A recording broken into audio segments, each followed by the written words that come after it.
First இவங்க ரெண்டு பேருக்கு வந்து ஷேக் ஹேண்ட் கொடுத்துட்டு போயிடுங்க. அப்புறம் ஹாப்பி பர்த்டே சொன்னோம்னா அவன் வெட்டணும். சரியா? எஸ். ரெடி? என்னப்பா பாட்டு பாடுறது? ஹாப்பி வெட்டிங் ஆனிவர்சரி இங்கிலீஷ் பாடு. 100 வருஷம் யாருக்கு பாட்டு தெரியும்? நீங்களே யார் சொல்லுங்க.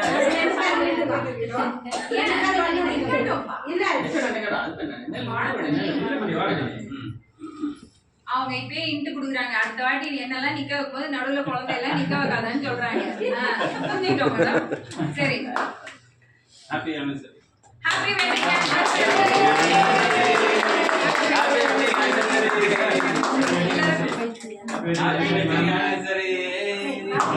இன்னும் ரெண்டு பேரும் ஹாப்பியா ஹாப்பியா.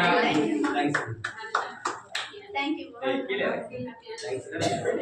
Thank you. Next, happy birthday to you.